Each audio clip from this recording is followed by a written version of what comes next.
Quick update here, and then we'll jump into our get-around. It looks like it's official. The Bengals have placed the $26.2 million franchise tag on Tee Higgins. Second straight year, they have tagged the wide receiver as he is now entering, I believe, his sixth year with the Bengals here. And Higgins, who was hoping to get an extension, maybe hoping to hit the open market and get one of those $30+ million deals with some guarantees in it, is going to have to play one more year on the tag before hitting free agency. And again, we talked about this before when it first announced they would tag him, and we're going to be talking about this throughout this year. The Bengals are continuing to be cheap, even despite the cap jump, despite Joe Burrow willfully saying, I will make as many concessions with my contract as possible for you to keep my guy here as my number 2 receiver.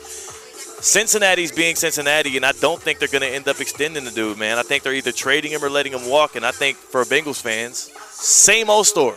Joe Burrow going to end up being Dalton 2.0, and don't say he's Andy Dalton with a little more swag. Andy Dalton with some swag. And to break it down, the amount of money that wide receiver franchise tag will be in 2025 is $23.6 million. No, it's 26.2 because they got bumped because it's the second straight year. So, yeah, you're right, though, that it's below market value, though. Yes. $26.2 million for Tee Higgins is below market value, but it's the top 5 average plus a percentage bump because it's the back-to-back years. Waddle's getting paid more. Yeah. I think Higgins is better than Waddle. There's a lot more receivers ahead of him right now that are going to be getting paid more, and they have long-term deals. He's not happy about this. No, staff in the locker room. He absolutely shouldn't, because this is just guaranteeing that Tee Higgins will not be a Bengal next year. Feels that way. Right? Yeah. That's a really hard bridge to get back after you burn it and not paying a guy what you would agree and he would agree that he is worth. Yeah. And when you tag him in, I think it does two things. Like you said, it burns that bridge. It's bad for the locker room. And I don't think that the Bengals should have Tee Higgins on their roster if they truly believe in Joe Burrow. Yeah. That money should be used elsewhere on the team on the other side of the football to help a defense that was really, really bad. It's kind of counterproductive, man. Like, I get what you're saying, yes. If you think Joe Burrow is that guy, then you don't need to pay 2 receivers $35 million a year on each side. Mm-hmm.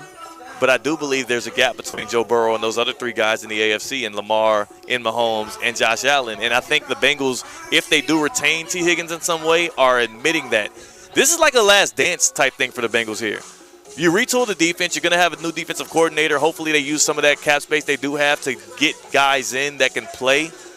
But this feels like the last dance. And even with Tee Higgins coming back, if he does play this year under the franchise tag, again, where would you stack them up in the AFC? They still feel like they might be on the outside looking in. It's not crazy. Outside looking at the playoffs? Yes. Wow.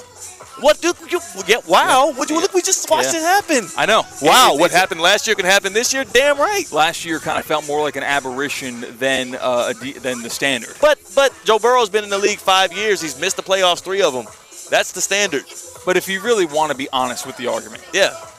The second half of the season, the Bengals offense, that side of the football looked like a top 5 unit in football. That side. And that is not negating or forgetting that the first half of the season, talk about injuries, don't talk about injuries, whatever you want, that offense of the Bengals was not very good. And the defense ended up also being an Achilles heel for the Bengals in that second half of the season, which turned those 40-plus point outbursts from Chase Higgins and Joe Burrow. It made them more losses than wins. But I think you've got to let Joe Burrow prove that he can do it without Tee Higgins. Because if you're a general manager that would help. And a head coach, then if he can't do it with Jamar Chase, it's his fault. It's not your fault. But right now, if you load up Joe Burrow with all the weapons in the world on the offensive side of the ball, and when I say load up, that means just retain all the weapons in the world, you are just not doing your job as a general manager. There's more at play than just keeping the franchise quarterback happy, which is important, but you got to build a playoff team. If you had to guess right now, and we'll do the get around on the other side here. We got a lot of stuff to go through here on Theoretically Speaking as we kick it right outside of SoFi Center ahead of some TGL. Let's look. If you had to guess, looking at AFC Championship winning odds right now on Hard Rock Bet for next year, if you had to guess where they rank amongst AFC teams in shortest of odds, where would you place the Bengals today? All right, so I'm going to do some deductive reasoning here, where the Bills, the Ravens, and the Chiefs have to all be above the Bengals. Clearly. That's obvious. So Chiefs are plus 275 to win the AFC. The Ravens are plus 350, and the Bills are plus 375. Some other AFC playoff teams last year that come to mind. You name them, I'll give you their odds, and then you can try to figure out where the Bengals will be in between. The Chargers. Chargers plus 1,300. The Broncos.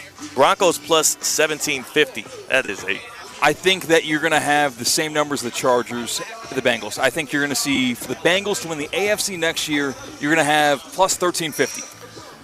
The Bengals are plus 900. I think they're still overvalued. They're the fourth team. Yeah. You were right in saying that those the big three are ahead of them, but the gap between them and the big three tells you everything you need to know, where the Bills are plus 375, the Bengals almost 3 times that at plus 900.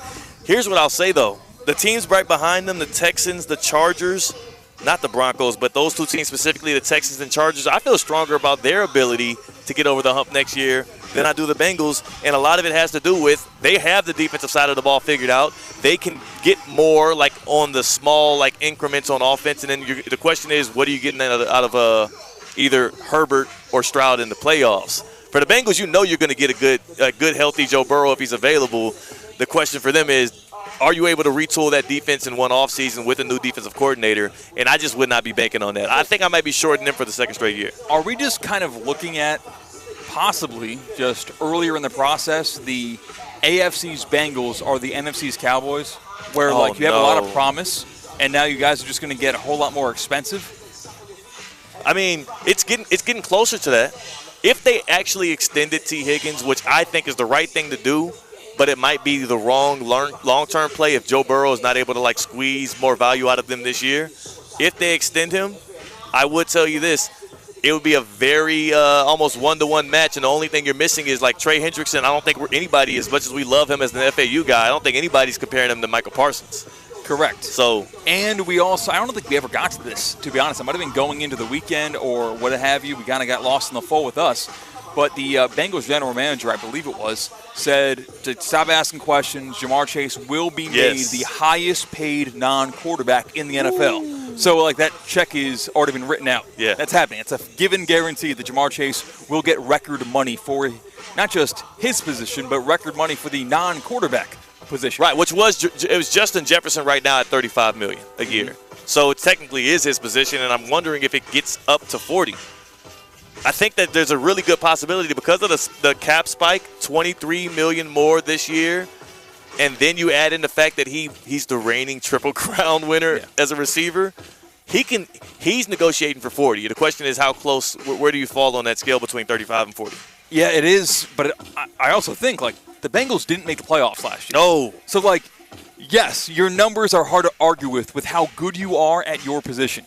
But that does not change the fact that this formula did not work last year. So you might be worth that for somebody else, but is he really worth that for the Bengals entirely? And we're talking about a complete organizational just change and pivot from what we saw the past several years.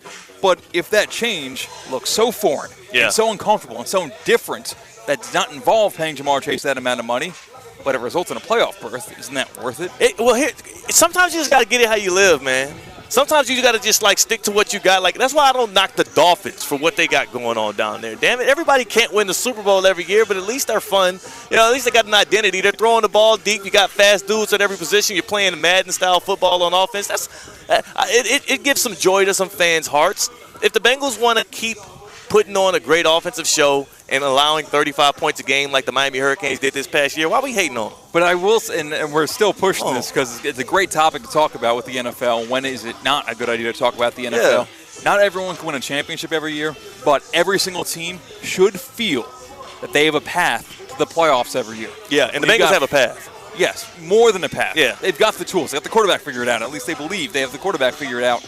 And maybe, barring 2 to 3 teams, every team has a path to the playoffs. Yeah. So when you are not making the playoffs, when you have a direct path, that's when you ask questions. That's when you got to start looking inward, saying, all right, so what do we need to fix? What do we need to get rid of? What do we need to go out there and get? And that's what the NFL draft and free agency are for. That is what we're embarking upon a week away from free agency officially getting things cooking. We're